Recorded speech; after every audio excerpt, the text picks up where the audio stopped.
جو کپڑے ہوں گے یہ میری ماں تک پہنچا دینا، حاجرہ تک، اور کہنا کہ تیرے بیٹا اللہ کی راہ میں قربان ہے۔ امام صاحب کے لیے زندہ، امام صاحب کے لیے زندہ۔ تین اوکے شرطیں۔ پہلو بھائی صاحب، امام صاحب اور یہاں پہ کیا ہوا بھائی صاحب؟ آگے آگے جاؤ۔ حضرت یہ والی سب پوری کر لو، ابراہیم نے کے لیے یہ والی سب پوری کرو جی۔ بیٹے کے ہاتھ پاؤں کو باندھا۔ کیسا منظر ہوگا مسلمانوں؟ ایک باپ اپنے بیٹے کے ہاتھ پاؤں باندھ رہا، چھری کو تیز کر رہا۔ ہم نے آسان سمجھ لیا ہے دین کو کھیل سمجھ لیا، کوئی محنت نہ کرنی پڑے، صبح کو گرم بستر نہ چھوڑنا پڑے، صبح کو نیند نہ خراب کرنی پڑے، آج جاتی ہے یار یہ والی لائن روزہ چلا جاتا ہے۔ اللہ کی طرف مبذول ہو کر اپنے رب کی طرف، اے اللہ میں اپنے اسماعیل کو تجھے راضی کرنے کے لیے قربان کرنے جا رہا ہوں۔ بسم اللہ، اللہ اکبر پڑا اور گردن پر چھری چلا۔ گردن پر چھری چلتی ہے، بہت دیر تک چلتی ہے، لیکن ذبح ہونے کا، خون نکلنے کا کوئی نام نہیں لیا۔ حضرت ابراہیم نے آنکھوں سے نہیں جلائی کہ اس کو اللہ کا حکم، کہ اس کو اللہ کا ایک بار حکم آیا، مجھے 70 بار حکم آ چکا ہے اللہ کا۔ خبردار اگر اسماعیل کے گلے کا بال بھی تو نے کاٹا، ورنہ یاد رکھ تجھے جہنم کی آگ میں جلایا جائے گا۔ پھر حضرت ابراہیم پھر باندھتے ہیں، اور پٹی باندھنے کے بعد پھر چلاتے ہیں۔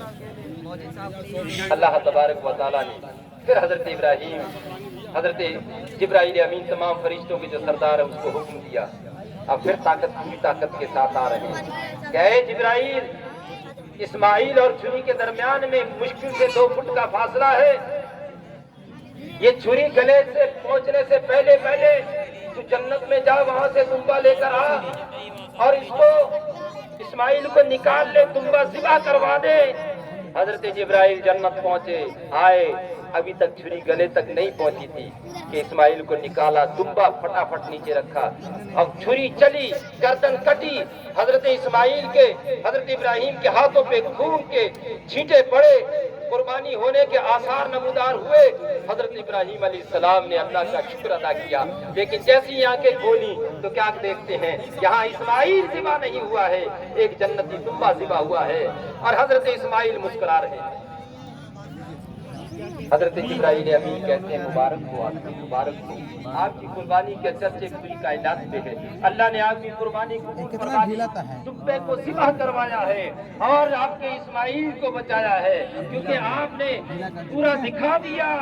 دوستو بزرگو، اس کا نام ہے قربانی۔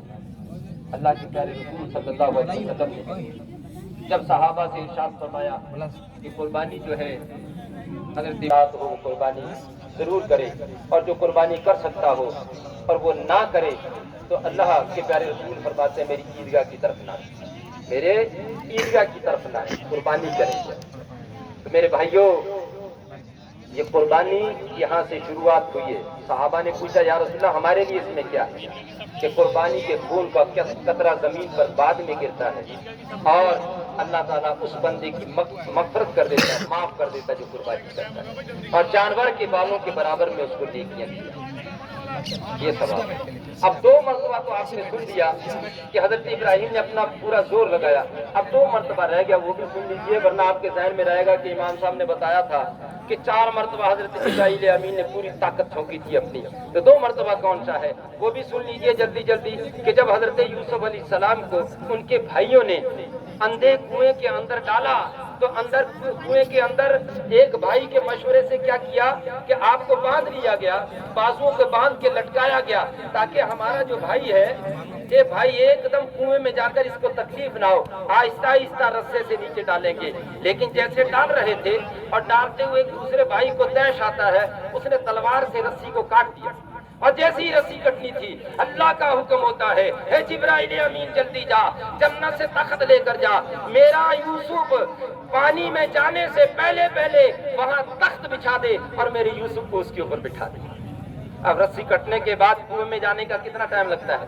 آنکھ جھپکتے ہی چلا جاتا ہے۔ تو پتا چلا کہ اس سے بھی بڑھ کر اللہ نے جبرائیل امین کو طاقت دی ہے، اور جبرائیل امین کی طاقت کے مقابلے میں اللہ کے رسول کی طاقت کیا ہوگی، اللہ کے محبوب کی طاقت کیا ہوگی؟ کیونکہ جبرائیل تو وہ ہے کہ جو نبی کے قدموں کو چومتے رہے ہیں، اللہ کے رسول کا مرتبہ تو جبرائیل سے ہزاروں گنا زیادہ ہے، تو ان کی طاقت کیا ہوگی؟ جبرائیل کہتے ہیں میں جنت میں گیا اور تخت اٹھایا، حضرت یوسف علیہ السلام کے پانی میں پہنچنے سے پہلے میں وہاں تخت کو بچھا کر حضرت یوسف کو بچھا دیا۔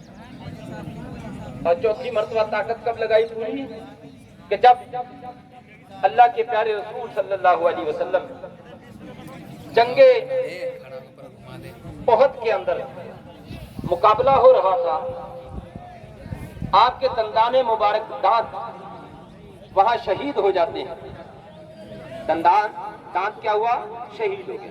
جب شہید ہو گیا اس میں سے خون نکلا، جب دانت ٹوٹا خون نکلتا ہے نا، خون نکلا، زخم ہوا، خون نکلا۔ اب خون کا قطرہ بن کے زمین پہ آنا چاہتا تھا، خون کا قطرہ زمین پہ آنا چاہتا تھا۔ یہ خون کس کا تھا؟ نبی کا خون تھا۔ یہ خون کس کا تھا؟ امام الانبیاء کا خون تھا۔ یہ خون کس کا تھا؟ تمام نبیوں کے سردار کا خون تھا۔ یہ خون کس کا تھا؟ اللہ کے محبوب کا خون تھا۔ یہ خون زمین پر آنا چاہتا تھا۔ اللہ تبارک و تعالیٰ نے جبرائیل امین کو حکم دیا، اے جبرائیل جا، اس سے پہلے کہ زمین پر خون کا قطرہ آئے تو جا اور اپنے ہاتھ میں لے لے، کیونکہ آج میرے نبی کا خون ان دشمنان اسلام نے بہایا ہے۔ اگر زمین پر یہ چلا آیا تو پوری زمین جل جائے گی۔ زمین کو بھی بچا اور اللہ کے رسول کے خون کو اپنے ہاتھوں میں لے، کہ میں آیا اپنی پوری طاقت لگا دی کہ اس سے پہلے کہ خون زمین پر آتا میں نے اپنے ہاتھوں میں لے لیا۔ کہ 4 مرتبہ پوری طاقت جبرائیل امین کہتے ہیں کہ میں نے لگائی ہے۔ تو معزز سامعین، آج جو قربانی کا دن ہے یہ حضرت ابراہیم علیہ السلام کی سنت کا دن ہے، اس کے طریقے کا دن ہے، اور وہ مایوس نہ ہو کہ جو قربانی نہیں کرتے۔ اللہ کے رسول نے ان کو مایوس نہیں کیا جو نہیں قربانی کرتے ہیں، کیونکہ ان کے پاس نہیں ہے پیسہ تو نہیں کرتے ہیں۔ ہاں پیسہ ہوتے ہوئے قربانی نہ کریں تو پھر مایوسی کی چیز ہے۔ لیکن غریب آدمی سن لو، کان کھول کے سن لو کہ اللہ کے پیارے محبوب صلی اللہ علیہ وسلم ارشاد فرماتے ہیں کہ جو میرا امتی غریب ہے، غربت کی بنیاد پر قربانی نہیں کر رہا ہے، تو وہ چاند دکھتے ہی کہیں کہ اپنے بال نہ لے، بال نہ کاٹے، ناخن نہ کاٹے، اور عید کی نماز پڑھنے کے بعد ناخن کاٹ لے، اپنے بالوں کو کاٹ لے، تو اس کو اتنا ہی ثواب دے دیا جائے گا کہ جتنا کہ قربانی کا ثواب ہوتا ہے۔ کمی چھوڑی کوئی غریبوں کی۔ ایسی ہی جو قربانی کرتا ہے، تو قربانی کیا چیز ہے کہ یہ قربانی اصل میں جو سال بھر تک بیچارے غریبی کی بنیاد پر گوشت نہیں کھا سکتے تھے، ایک دن ایسا آتا ہے کہ ان کے گھر بھی گوشت بن جاتا ہے، ان کے گھر بھی گوشت بن جاتا ہے، ان کے گھروں کے اندر بھی بچے خوشی کے ساتھ وہ گوشت کھا لیتے ہیں۔ تو معزز سامعین، اس لیے جو قربانی کرتا ہے گویا کہ بھوک مری کے خلاف اسلام کا یہ اعلان جنگ ہے، بھوک مری کے خلاف، کہ بھوک مری کو ختم کرنا ہے۔ کس انداز میں؟ کہ گوشت کے 3 حصے کیے جائیں، ایک حصہ غریبوں میں بانٹا جائے، ایک حصہ دوستوں میں، رشتہ داروں میں بانٹا جائے، ایک حصہ اپنے گھر میں رکھ لیا جائے۔ لیکن اگر گھر میں بھی زیادہ ضرورت نہیں ہے تو آپ سارا بانٹ بھی سکتے ہیں۔ تو آج ہر غریب کے گھر کے اندر گوشت بن جاتا ہے۔ حضرات محترم، یہ گویا کہ بھوک مری کے خلاف اسلام کے اعلان جنگ ہے، کیونکہ وقت ہونے والا ہے۔ کیا ٹائم ہے؟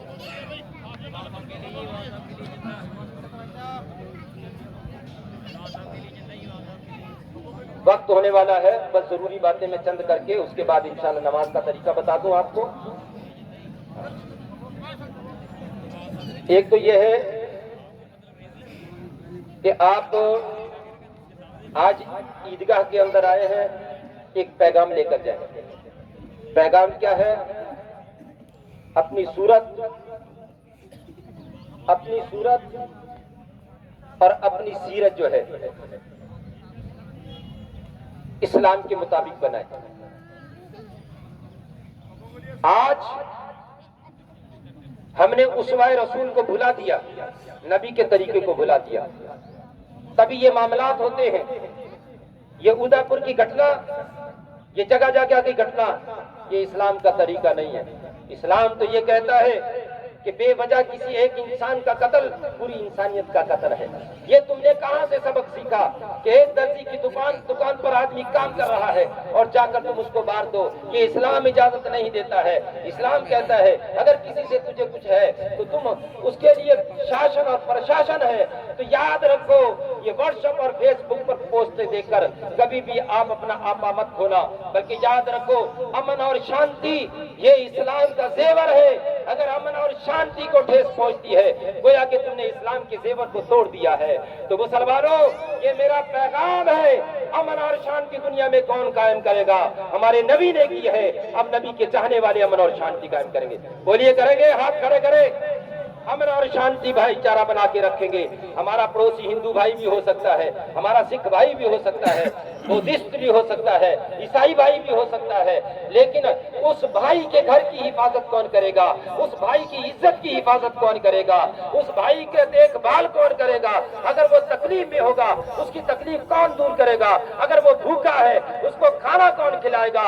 میرے نبی کا فرمان تو یہ تھا کہ اگر تمہارا پڑوسی بھوکا ہے تو پہلے کھانا اس گھر تک پہنچاؤ، تب تمہارے لیے حلال ہے، ورنہ تمہارے لیے حرام ہے۔ یہ کس کا پیغام تھا؟ نبی کا پیغام۔ دوستو نبی کے پیغام کو یاد رکھو، امن اور شانتی کو اپنے ہاتھوں سے نہیں جانے دینا ہے، ہر حالت میں امن اور شانتی کو قائم رکھنا ہے۔ کسی بھی پوسٹ کے اوپر کوئی بھی پوسٹ، جھوٹی فیک پوسٹیں زیادہ تر چلتی ہیں، اگر آپ کو پوسٹ آ گئی ہے نہیں سمجھ میں آتی ہے، امام صاحب کے پاس جائیں، مولانا صاحب کے پاس جائیں، آپ اپنے خود فیصلہ نہ لے لیں اور نہ کسی کو برا بھلا کہیں، یہ آپ کا طریقہ نہیں ہے۔ ہمارے نبی نے تو دشمنوں کو بھی دعائیں دی، دشمنوں کو کیا کیا ہے؟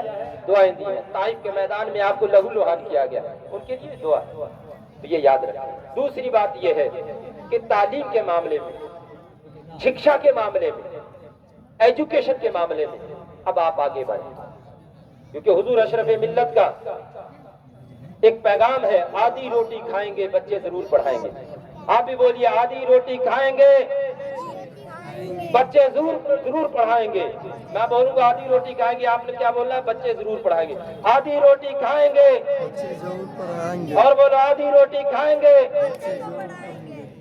اب 5 سال 10 سال کا بچہ ہوٹل پہ تو نہیں بھیجو گے، کام پہ تو نہیں بھیجو گے، کیونکہ اس کی عمر ہے پڑھنے کی، پڑھانا ہے۔ اگر آپ کے پاس پیسہ نہیں ہے پڑھانے کے لیے، اب تو مدرسہ آپ کا یہ ہے اس میں 5ویں تک کا اسکول فری تعلیم ہے، آپ آدھی روٹی کھا لیں لیکن بچے پڑھانے آئیں انشاءاللہ۔ اور بیٹیوں کو جیسے بیٹوں کو پڑھاتے ہیں ایسے بیٹیوں کو بھی پڑھانا ہے، یہ یاد ہے۔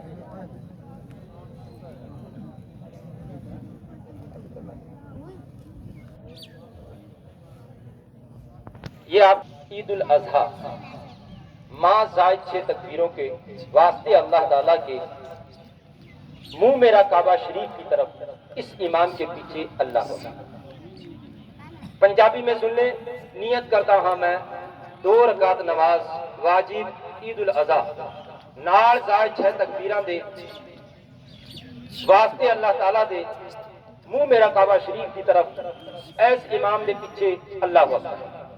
آگے سمجھ میں؟ اللہ اکبر کہہ کے کیا کرنا ہے؟ نیت باندھ لے، ناف کے نیچے ہاتھ، ثنا پڑھیں، سبحانک اللہ پڑھیں آہستہ آہستہ۔ اس کے بعد جو ہے امام 3 تکبیریں کہے گا اور آپ کو بھی کہنی ہے ہاتھ جوڑ، کیسے؟ اللہ اکبر، اللہ اکبر، اللہ اکبر، تیسری پہ ہاتھ بنا۔ امام قرأت کرے گا سورہ فاتحہ، دوسری سورت میں لائے گا، چپ چاپ سننا ہے، کچھ نہیں بولنا آپ کو۔ اس کے بعد رکوع سجدہ ہوگا اور سجدے کرنے کے بعد جب دوسری رکعت کے لیے کھڑے ہوں گے پہلے امام قرأت کرے گا، وہ بھی سننا آپ نے، پھر قرأت کے بعد پھر 3 تکبیریں یہ زائد کے لیے، اللہ اکبر 1، اللہ اکبر 2، اللہ اکبر 3، اور پھر اللہ اکبر کہہ کے 4تھی تکبیر میں رکوع میں چلے جانا۔ نماز مکمل ہونے کے بعد بات چیت کچھ نہیں کرنی ہے آپ کو، خطبہ ہوگا، کیونکہ جمعے کا خطبہ پہلے ہوتا ہے، عید کا خطبہ بعد میں، ٹھیک ہے نا؟ خطبہ آرام سے سنیں اور خطبہ سننے کے بعد انشاءاللہ تعالی دعا ہوگی، اور دعا کے بعد پھر آپس میں گلے ملے، مصافحہ کریں، لیکن ایک چیز کا خیال رکھیں کہ آپ اپنی جیبوں کا خیال رکھیں۔